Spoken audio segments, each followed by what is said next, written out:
Saulo, na verdade, aqui o nome dele ainda não foi mudado, Saulo, que é Paulo, vai entrar em cena também.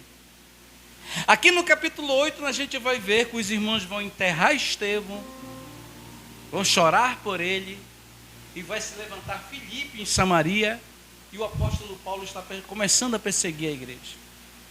Então, olha aqui, a ordem de Jesus era que eles, os discípulos, evangelizassem a Judeia, depois Samaria e depois os confins da terra, onde o Império Romano comandava tudo isso aqui, ó. Esse aqui era o mundo da época de Jesus, há 2000 anos atrás. Então a ordem de Jesus, evangelizar a Judeia, depois ir para Samaria e aos confins da terra, toda essa região aqui do mar Mediterrâneo, toda essa parte aqui onde Roma conquistou, era a missão da igreja. Estão entendendo? Dá um glória aí. Presta atenção, agora que vai ficar bonito. Então o contexto do capítulo 8, nós vamos falar sobre a perseguição e dispersão, nós vamos falar de Filipe em Samaria e vamos falar de Simão, o mágico que queria comprar o poder de Deus, o poder do Espírito Santo. Saulo, futuro Paulo, persegue a igreja causando dispersão dos cristãos por Judeia e Samaria. O que, ironicamente, espalha o evangelho. Então, quanto mais perseguia a igreja se espalhava, porque aqui já tem o quê? Mais ou menos de 7 a 8 mil pessoas, ou mais, porque a igreja explodiu. E essas pessoas foram dispersas por toda aquela região que eu te mostrei no mapa. E aonde elas chegavam, elas falavam de Jesus. E Jesus usava essas pessoas poderosamente, com sinais e maravilha. É aí que a igreja mesmo crescia. E Filipe está em Samaria. Filipe, um dos diáconos, assim como Estevão, vai para Samaria anunciando a Cristo. Olha aqui, curando e convertendo muitas pessoas, mostrando que o evangelho se estende também aos samaritanos. Um grupo antes marginalizado pelos judeus. A questão ali de mulher de Samaria, quando Jesus chega ali ao encontro com ela no poço, que ela pergunta para Jesus: mas como tu, sendo judeus, está falando comigo que sou uma samaritana? Porque havia ali um atrito entre os judeus. Mas isso é um outro assunto, outra pregação. E Simão, o mágico, a gente vai ver, olha que ele era um feiticeiro influente, que também fazia sinais, que também fazia maravilha, mas era servo de Satanás. Simão, um feiticeiro influente, crê e é batizado, depois ele se converte. Mas Pedro vai pagar muito na mente dele, que a gente vai estudar na outra aula. Mas tenta comprar o poder do Espírito Santo dos apóstolos de Pedro e João, sendo severamente repreendido por Pedro por causa da sua ganância. Porque os dons da igreja, o dom que Deus me deu, que Deus dá a mim e a você, ele não pode ser vendido e nem pode ser comprado. Se você vende o seu dom que Deus colocou na tua mão, todo mundo que está aqui tem um dom. Em alguma coisa você sabe, você se destaca muito bem. Deus te deu um dom. Tem pessoas que têm um dom de desenhar, desenha bonito, né? Aquele meu sobrinho lá que estava aqui domingo de São Paulo, ele faz um desenho perfeito. É um dom que Deus deu para ele. Tem gente que é boa na informática, ali no computador. Tem gente que é um bom motorista. Tem gente que é um bom levita, que toca bacana. Tem dom de pregação, as pessoas pregam super bem. As pessoas ensinam super bem. Tem todo tipo de dom na Bíblia. 9 são os principais. E esses dons aqui, esses diáconos, são dons poderosos. Dons de maravilhas, de cura, que chama muita atenção. Porque ninguém quer estar doente. As pessoas começam a descobrir, olha, ali tem um homem de Deus, ele é muito usado por Deus. Aí lá na casa dele a mãe está doente, tem um parente, bora lá na igreja. A pessoa vem com fé, Deus cura ela. Ela chegar realmente com fé diante de Deus, Deus pode curar ela. Agora ele só cura também se ele quiser curar. Aqui Deus curava muitas pessoas, libertava dos demônios, dos espíritos imundos, porque realmente O ambiente era muito pesado. E aquilo também era para que o evangelho expandisse. Justamente para atrair as pessoas, a palavra era pregada, e as pessoas eram curadas, e crescia muito, via gente de todas as partes atrás dos diáconos, dos apóstolos, para serem curadas. A gente vê que hoje tem muito centro aí de cura, né? Tinha aquele ali em Goiânia, que aquele cara foi preso, João de Deus, porque ele usava o dom dele para fazer coisa errada. Tem muitos pastores que estão aí vendendo seus dons, que Deus colocou nas suas mãos, vendendo por dinheiro, se corrompendo. Aquilo que eu falei, o poder quando Deus te dá, se tu não souber administrar, tu te corrompe. Tu fica soberbo, tu fica ganancioso, tu muda completamente. Porque o poder, o dinheiro não é para qualquer pessoa. Se tu ganhasse 1 bilhão, que vai ser a mega sena da virada, o que tu faria? Hein? A mega sena acumulou 1 bilhão. O pessoal hoje no carro que eu trouxe o Bené, eu trouxe a Jéssica comigo e a Jaqueline que trabalha lá comigo lá na Ceasa. E eles estavam comentando no carro. O Bené falou, olha, eu joguei na mega sena. Eu falei, a mega sena? Quanto é que tá, Bené? Ele falou, 1 bilhão, pastor. Eu falei, se tu ganhar 1 bilhão, tu me dá 1 milhão? Eu só quero 1 milhão para me construir igreja em todo o Brasil. Tu me dá 1 milhão? Ele falou, se eu ganhar, eu lhe dou, pastor. Aí as meninas ali fazendo plano, se eu ganhar não sei o quê, eu vou dar para todos os meus irmãos, eu vou ajudar muita gente, eu vou dar muito dinheiro. Mas será mesmo que dá depois que pega a fortuna, vira rica? Porque se tu pegar 1 bilhão, tu vai ter que mudar o teu ambiente, tu vai ter que ir para um condomínio fechado de segurança, tu vai ter que ter segurança, vai ter que mudar toda a tua vida, o patamar da tua vida. Tu não vai frequentar qualquer lugar mais porque tu é bilionário, se o cara pegar lá ali, te assalta, te mata, tu perde a tua fortuna. Tem um lado bom, mas tem um lado ruim. Então é uma mudança tremenda e radical, é ou não é? O que tu faria com 1 bilhão da mega sena que está acumulado? Aí ele perguntou para mim, senhor, já jogou, pastor? Eu falei, eu não jogo, irmão. Se Deus quiser me abençoar e me fazer rico, é Ele que vai fazer, eu não preciso de jogo para isso.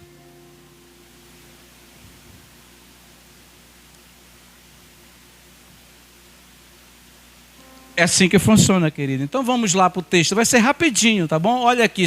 E Saulo, que vai se transformar em Paulo, o nome romano dele, porque ele tem 2 cidadanias, Paulo. Paulo pode percorrer o Império Romano todinho ali, as províncias romanas, porque ele tem a cidadania romana. E para os romanos, ele é Paulo. E para os judeus, ele é Shaul, que é Saulo. Tem um Saulo aqui. Na verdade, o nome dele é Shaul, Saulo. Que do original hebraico é Shaul, é Saulo. E o nome romano de Paulo é Paulo, o nome romano dele. Os meus sobrinhos têm 2 cidadanias, porque o pai dele é português, a minha irmã tirou. Eles têm cidadania brasileira e têm portuguesa, por isso que eles viajaram agora para lá. Porque o pai deles é de lá de Portugal. Eles têm as 2 cidadanias, eles podem circular aqui no Brasil e lá. Paulo era a mesma coisa, ele poderia circular tanto ali na Europa como ali no Oriente Médio. E o texto diz assim, e Saulo estava ali, consentindo na morte de Estevão. Quando Estevão é apedrejado, Paulo está lá vendo aquilo. Participando daquilo porque ainda não tinha entendido o mistério de Deus. Não acreditava que Jesus era o Messias.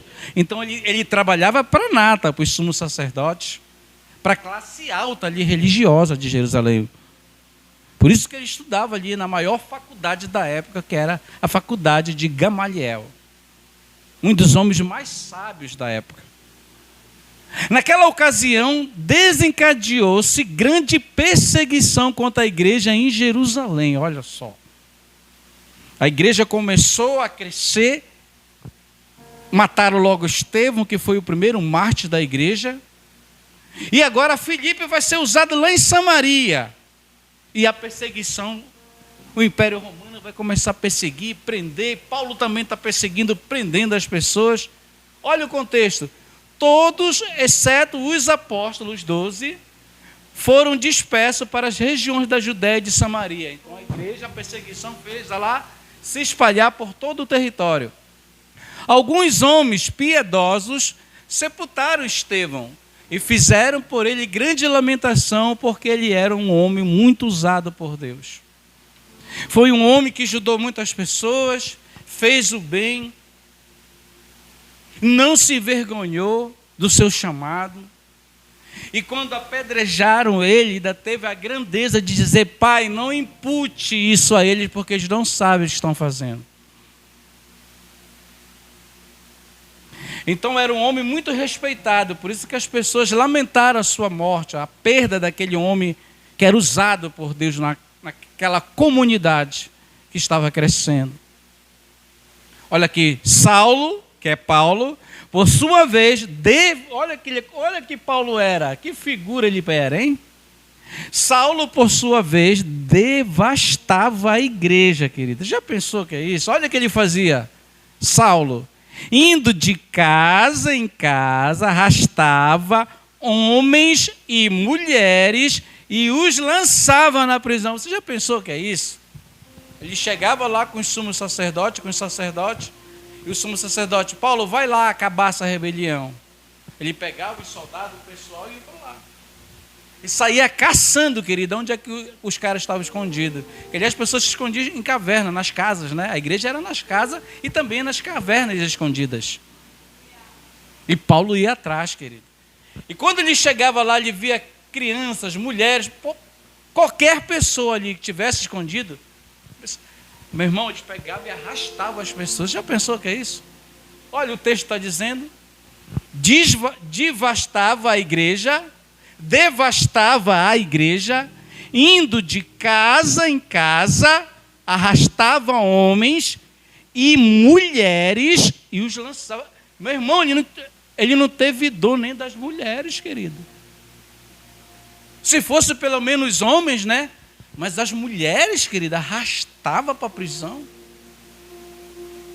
Veja quem era Saulo. Veja quem era esse homem que ainda não, como é que se diz, meu Deus? Ainda não tinha aquele encontro poderoso com Jesus, que vai acontecer no capítulo 9 que a gente vai estudar. Ele ainda não tinha se convertido, porque também ele não conhecia Yeshua, ele não acreditava em Yeshua. Aos olhos de Paulo, nós temos que entender que aos olhos de Paulo ele está fazendo o trabalho para Deus. Porque ele é um judeu, ele é um fariseu, ele é um mestre, ele conhece a lei de Moisés, ele serve a lei de Moisés. Então ele pensa que o que está acontecendo naquele momento, aquela comunidade, porque o cristianismo era visto como uma seita que estava surgindo ali dentro do judaísmo. Então, aos olhos de Paulo, aquilo era errado. Então, por isso que ele fazia isso, porque ele pensava que ele estava agradando a Deus. Ele estava pensando que ele estava fazendo o certo diante de Deus. Que Jesus, na verdade, um português bem claro, e os apóstolos eram uma farsa ali dentro do judaísmo. Era uma farsa ali na igreja primitiva. E que sim, eles, fariseus, saduceus, os sumos sacerdotes, eles sim serviam a Deus, até porque o templo, quem comandava era eles. A parte religiosa e política de Jerusalém, quem comandava era eles. Então eles viam os apóstolos e os diáconos que estão surgindo como o quê? Como uma ameaça a todo aquele status religioso lá deles. Porque o pensamento dele, se esse povo crescer como foi no Egito que cresceu, o faraó falou: olha, melhor te escravizar esse povo, porque se eles crescerem ainda mais, é capaz que eles nos matem e tirem a gente do poder e se estabeleçam no poder aqui no Egito. E aqui é a mesma coisa. Paulo pensa que está crescendo mesmo a igreja, e por isso que nós temos que acabar com isso, senão esses caras vão passar por cima de nós aqui e vão tirar a gente daqui. Era uma ameaça, querido, para eles. Vamos lá para frente. Os que haviam sido dispersos pregavam a palavra por onde quer que fossem. Isso aqui é um grande exemplo. Então a igreja está sendo perseguida, a igreja está sendo presa, a igreja está sendo arrastada para a prisão. E os irmãos que fugiam dessa perseguição, aonde eles chegavam, ele pregava o evangelho de Jesus. Aonde eles chegavam, eles não tinham vergonha de dizer: eu sou crente e sirvo a Cristo. Eu te faço essa pergunta essa noite: você tem vergonha de Jesus? Você tem vergonha de dizer: olha, eu sou evangélica, eu sou crente, eu sirvo a Deus? Você tem vergonha? Eu vou te falar uma coisa: não tenha vergonha, tenha um privilégio de dizer que você serve a Deus. Porque se você falar isso, porque você tem que entender que você é luz onde você chega. Você não é trevas, você é luz. Então, quando você fala que você é de Cristo, tu está dizendo que tu reflete a luz dele na tua vida com o teu testemunho. Que você é diferente do mundo. E isso é muito complicado hoje, querido. Porque a nossa mente é bombardeada 24 horas pelo sistema. Até mesmo dentro de uma faculdade. Tu chega cristão lá, tu sai ateu de lá. Tu só não sai ateu de lá se realmente tu tiver uma estrutura espiritual forte. Por quê? Porque o ensino, eu falo sempre isso aqui, sempre vou continuar falando, porque tem jovem aqui que vão para a faculdade. Porque as coisas de Deus se discernem espiritualmente. A fé diz que a fé é o quê? É pelo ouvir, e ouvir o quê? A palavra de Deus. E a fé é o quê? É coisa que você não vê, mas sabe que vai acontecer e que existe. Mas a fé tu não está vendo, aquilo é dentro de ti, é espiritual. Lá na faculdade só acredita na ciência, isso aqui é caixa e pronto. Aqui a gente não está vendo Deus, mas Ele está aqui dentro de nós, porque fomos selados com o poder do Espírito Santo. É isso que dá um nó na cabeça do ateu. Como é que eu vou crer numa coisa que eu não vejo? Hein? Porque para a ciência tu tem que comprovar. E se tu não comprovar, eles não acreditam. E a Bíblia fala justamente isso, que tu tem que ver naquilo que tu não acredita, tu tem que crer somente. O que foi que Tomé falou para Jesus? Quando Jesus ressuscita e dá ordem para Maria Madalena encontrar com os discípulos de lá, que eles iam encontrar com ele na Galileia. E os discípulos estão todos reunidos lá, e Jesus chega no meio deles, já ressuscitado. Mas Tomé está lá dizendo o quê? Eu só vou crer se eu ver. Olha como é que a ciência pensa. É a mesma coisa, querido. A ciência, ela só crê se ela vê. Tomé falou: não, eu só vou crer se eu ver. Ele foi mais profundo. E se eu tocar na ferida da mão dele, porque eu vi que fizeram na mão dele.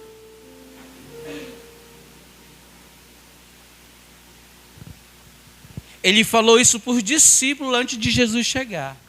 E quando Jesus chega lá, o que é que Jesus fala para Tomé? Vem aqui, rapaz. Toca aqui. Vem aqui. E Jesus paga na mente dele. Isso que é ser cristão, olha. Isso que é ser cristão. Ele falou: não, eu só vou crer se eu ver e tocar lá. Na ferida dele, aqui no lado e aqui. E Jesus vai lá e mostra para ele. Mas Jesus paga na mente dele o que é ser fé, o que é acreditar nele. Jesus dá a resposta para ele: olha, felizes são aqueles que não estão aqui comigo, que não mandaram eu mostrar a mão para eles verem aonde me furaram o lado. Felizes são esses que eu não vou estar presente, mas eles vão crer em mim pela fé. Se tu não tiver isso dentro de ti, tu não é uma pessoa convertida, tu não é de Deus, porque é pela fé. É pela fé que eu creio que Deus existe. É pela fé que eu creio que tudo que está nesse mundo foi Ele que criou. Mas só que tu não pode provar porque é sobrenatural. Tu não pode provar para um cientista isso. Porque se discerne espiritualmente. Tu não vê, mas tu acredita. Vocês estão entendendo, querido, o que é ser cristão, o que é ter fé? Porque a fé no original é confiar naquilo que tu não vê. E a ciência é o contrário. Não, eu só creio se eu ver. E a fé, não, eu não estou vendo, mas estou crendo. Eu não estou vendo, mas estou crendo que se Deus quiser abrir uma porta para mim, Ele abre, Ele continua sendo Deus, Ele é Deus.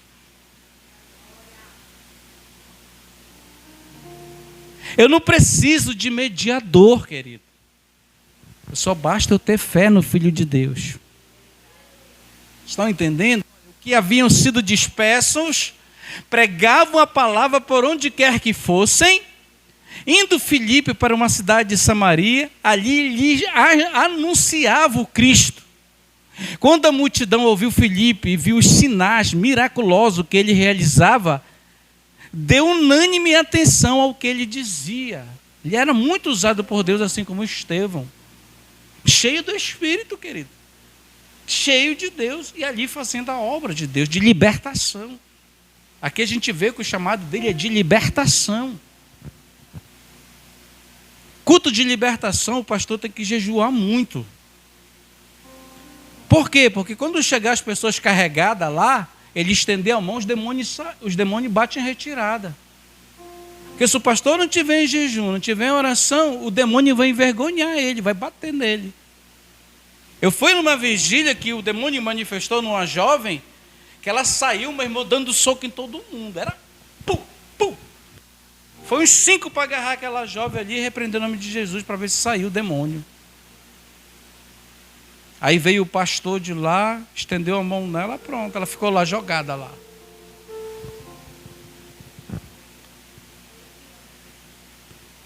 Tem demônio tão forte que entra na pessoa que faz a pessoa subir parede. Vocês sabiam disso?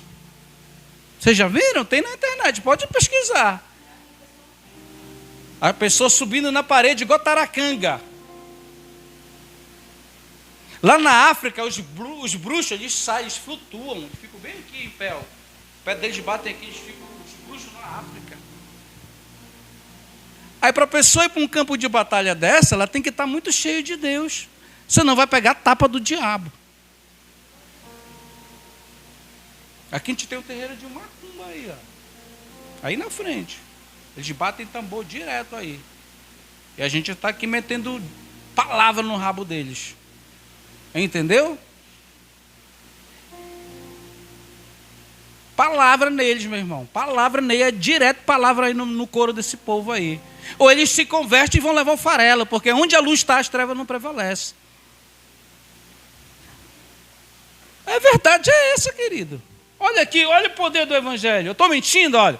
Os que haviam sido dispersos pregavam a palavra por onde quer que fossem, indo Filipe para uma cidade chamada Samaria, ali anunciava a Cristo. Quando a multidão ouviu Filipe e viu os sinais miraculosos que ele realizava, deu unânime atenção ao que ele dizia. Poder de Deus. Olha o que vai acontecer. Os espíritos imundos saíram de muitos, os demônios, dando gritos, e muitos paralíticos e mancos foram curados. Assim houve grande alegria naquela cidade. Porque onde o evangelho verdadeiro chega, ele muda o quadro da comunidade.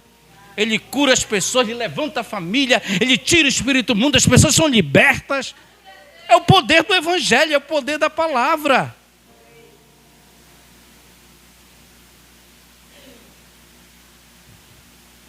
Esse poder está nas nossas mãos, querido.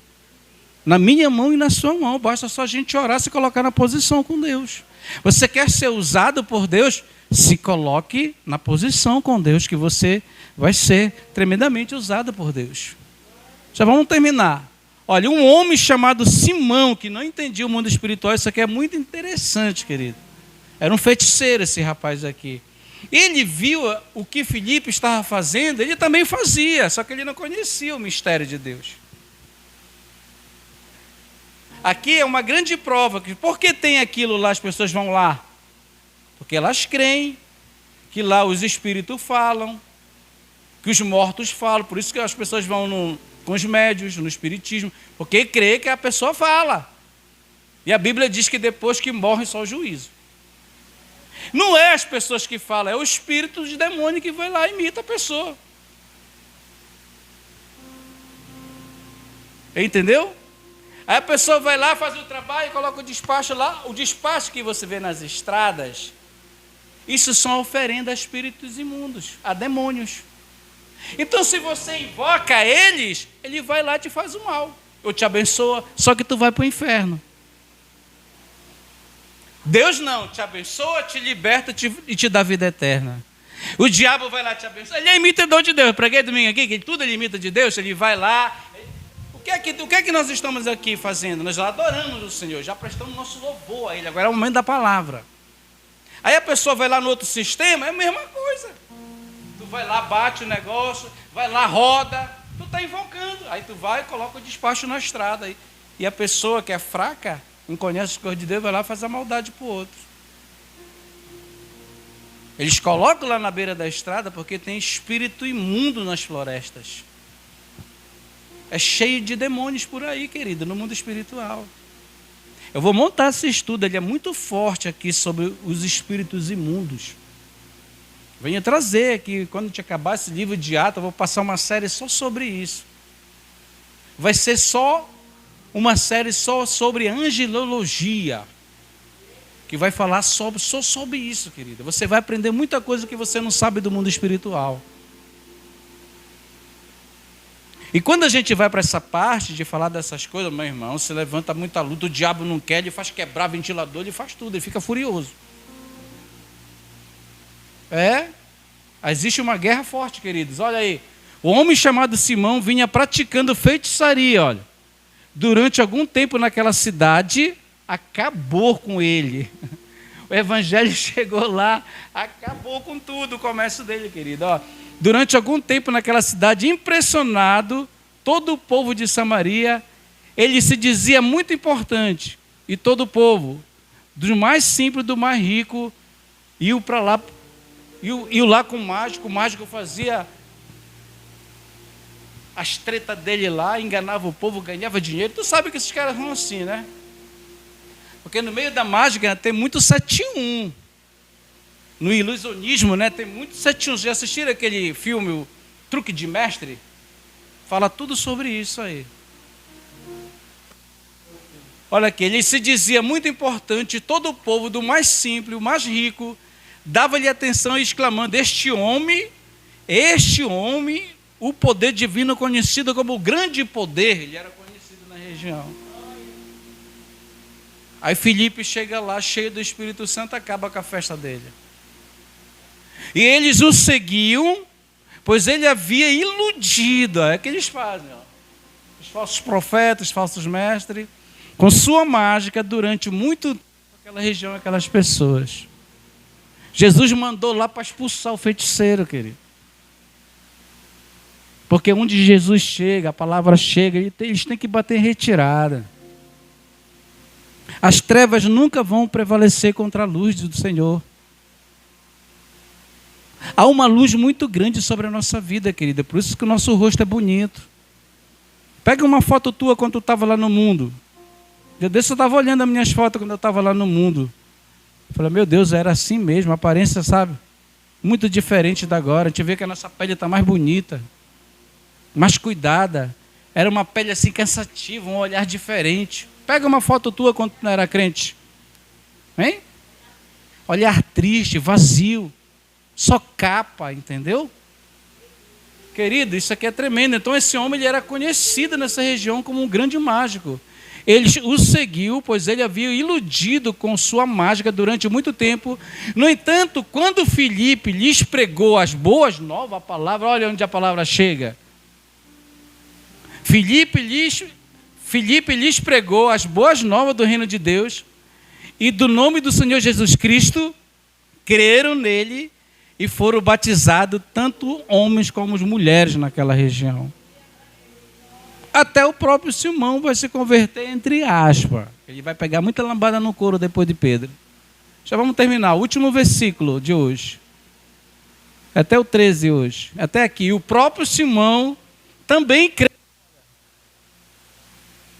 E foi batizado. E seguia a Filipe por toda parte, observando as maravilhas e grandes sinais e milagres que eram realizados. Vamos ficar de pé até aqui hoje.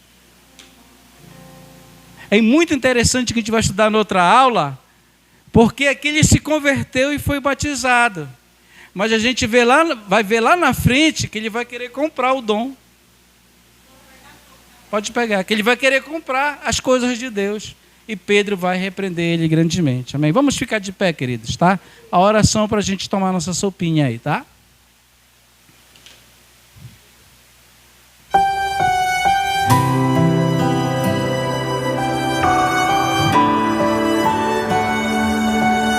Maravilhoso e eterno Deus, queremos te agradecer, Deus, nessa noite. Queremos te agradecer, Pai, pela tua palavra. Queremos te agradecer, Senhor Jesus, porque tu és fiel, Senhor Jesus. Queremos te agradecer, meu Pai, pela vida de cada um que está aqui nessa noite. As pessoas que estão na live, meu Pai. As pessoas que ainda vão receber essa mensagem através do Kawaii, através do TikTok, através do Instagram, através do Facebook, através do YouTube, meu Pai. Eu quero profetizar nessa noite, se essas pessoas crerem, meu Pai, na Tua palavra, no Teu poder, aonde elas estiverem nesse momento, elas possam ser libertas dos espíritos imundos, elas possam ser curadas, Senhor, de todas as suas doenças, de todas as suas moléstias, de toda a depressão. Que Tu venha nessa noite visitar a nossa alma, o nosso ser. Que Tu venha nos dar uma estrutura de fé no sobrenatural. Porque a fé é viver o sobrenatural de Deus. A fé é você acreditar no impossível. O possível é com os homens, mas o impossível, que é o sobrenatural, é com Deus soberano. Por isso, nessa noite, nesse último culto, Senhor, de ensino do ano de 2025, eu quero profetizar. Levanta a mão de vocês.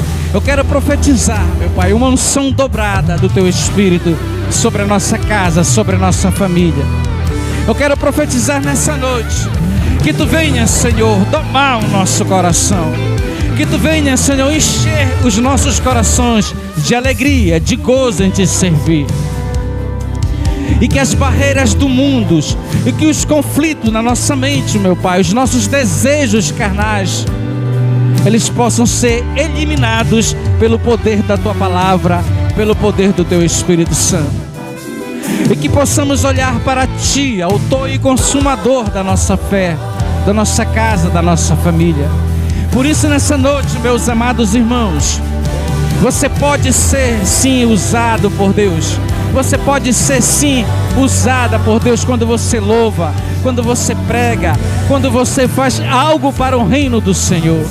Por isso, nessa noite, Deus soberano de Israel, nós Te agradecemos, meu Pai, por esse ano que está chegando ao fim. Que Tu venha nos dar um ano, Senhor, um ano de paz, um ano de gozo, um ano de prosperidade espiritual e imaterial. Que Tu venha fazer desse lugar, um celeiro de almas para Ti, de famílias transformadas pelo poder da Tua palavra. E que Tu venha nos dar a sabedoria para lidar com o mundo, para lidar com as pessoas, para lidar com as nossas ovelhas. E que possamos dar testemunho sempre, Senhor. E que Tu venha nos livrar de todo mal, de todo falso ensino, de toda a maldade que está no mundo, de todas as propostas, Senhor, dos desejos que nos cercam no dia a dia. Tu venha nos guardar e nos proteger, meu Pai.